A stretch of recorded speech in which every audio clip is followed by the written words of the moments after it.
So I'm an online host or an MC, and I have to tell you that hosting online events is very different from in-person events.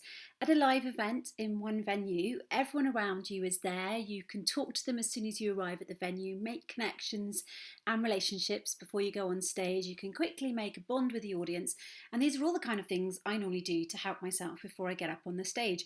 Of course, at online events, this doesn't happen. And with many platforms, you can't even see the audience. I've worked for years in radio, so I don't actually need to physically see the people that I'm presenting to. I've got used to it.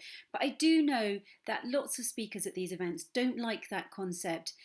It's a key reason actually why you need to have a rehearsal before the online event. If we've all met beforehand, then we have a little relationship, at least the speakers and the host, and we can then all feel part of the little community of speakers and performers, so to speak, at the event. You also need to have a rehearsal for lots of other reasons, don't get me wrong, but that's one of the good things about the rehearsal. So my job as an MC is to help the speakers feel included and engaged as well, giving them a great introduction, being clearly interested in what they have to say, being ready to ask them questions and stuff, and to link them to the audience as much as possible so that there's this great communication going on. I have to make them feel included, just as I do with the audience and just as I look after the client. They're sort of like the third baby that I look after at an event. I'm the person holding it all together for them, and I can help the nervous speakers, keeping it going, chatting with them, giving them a sense of continuity, and I can jump back onto the platform if their tech goes down and be chatting whilst it gets sorted out. I'm the safe pair of hands, I suppose, who can pop up and chat if, as I say, the tech's not working or someone is disconnected or anything like that can happen. I think my job as well, therefore, is to help people feel secure and safe. Know that if something goes wrong or a speaker is super dull, I'll pop up and chat and laugh and signpost people to what's coming up next. And fill, if I absolutely have to, anything to keep people on the platform and feeling part of the event and engaged.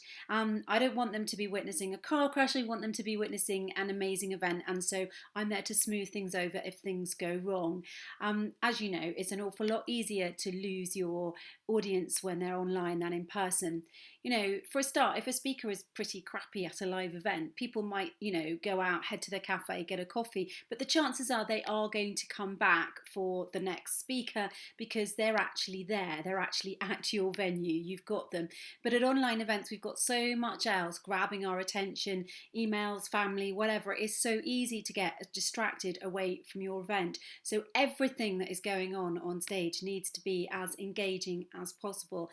And I really hope that what I do, and I think it is what I do, is what I'm told I do anyway, is to keep the energy up, keep people informed, and keep them feeling that they are engaged and part of the community of the event.